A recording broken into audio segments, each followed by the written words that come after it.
Government officials say that there is no fuel shortage, but gas prices have been on the rise in the last few weeks, and this pipeline shutdown could encourage a spike.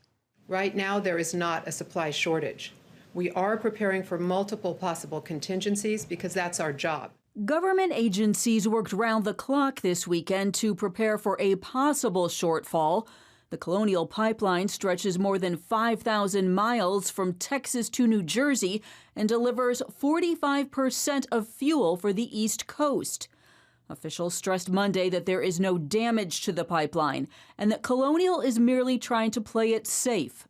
Colonial chose to shut down its pipeline operations as a precautionary measure and to ensure that the ransomware could not migrate from business computer systems to those that control and operate the pipeline. Our intelligence community is looking for any ties to any nation-state actors, and if we find that further information, we'll look into it further. The FBI believes that DarkSide, a criminal organization, is behind the attack, and President Biden today cautiously pointed a finger at Russia for some involvement. I'm going to be meeting with President Putin, and so far, there is no evidence based on from our intelligence people that Russia is involved, although there's evidence that the actors' ransomware is in Russia. They have some responsibility to deal with this.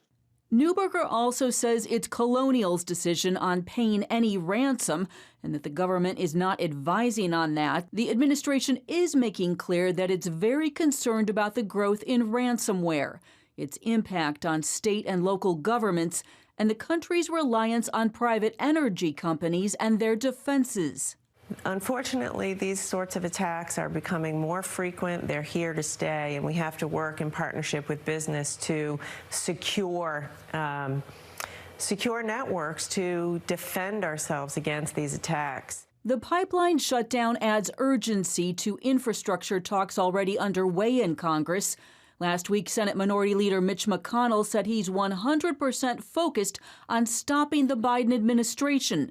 But on Sunday, a key colleague promised GOP support. The implications for this for our national security cannot be overstated. And I promise you, this is something that Republicans and Democrats can work together on. AAA predicts that gas prices could increase up to 7 cents on the East Coast this week. Right now, the national average is $2.96 per gallon, the highest since 2018. Heather Sell, CBN News. Thank you, Heather. Joining us now is Amy Myers-Jaffe, a cybersecurity expert and director of research at Tufts University, and she's also the author of a new book, Energy's Digital Future. Amy, it's great to have you with us this evening. Thank you for coming on the show. First off, Amy, how significant is this attack? This is a very significant attack. We're talking about a major piece of energy infrastructure. I've been calling it the jugular of the U.S. gasoline system. So luckily, it did not move from the business side of Colonial's business to, a permanent or very long disruption of gasoline supply along that pipeline. But this is a major piece of infrastructure. This is the largest cyber attack that the United States has seen that affected, major infrastructure in this way. Amy, I've got a two-part question for you. First, how much is this a wake-up call for securing infrastructure from cyber threats? And secondly, are we too dependent on private efforts to secure networks and systems?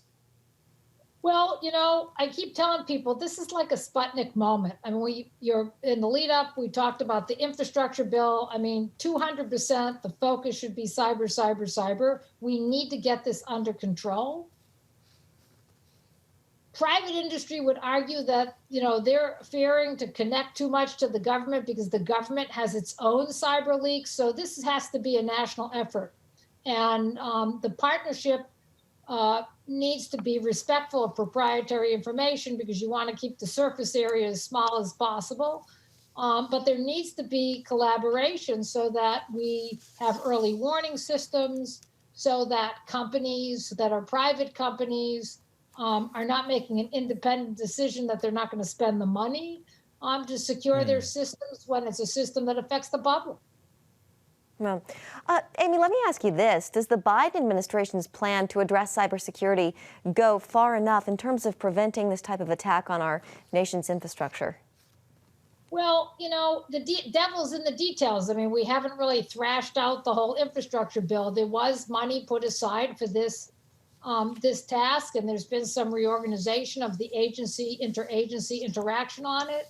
But I think it needs to be elevated even further to a higher extent, and especially in the energy area, because we're talking about adding a new digital layer, you know, between electric cars and integration of, you know, your home heating system or cooling system with these digital machines. You know, Alexa, you're going to be able to tell Alexa to do everything from turning your car on to changing your thermostat. And same for businesses. Businesses are going to be using 3D printing and other kinds of digital technologies in the manufacturing process to maintain equipment. So we really need to be on top of this before we start going down the pathway of electrifying so many different aspects of our daily life and using digital.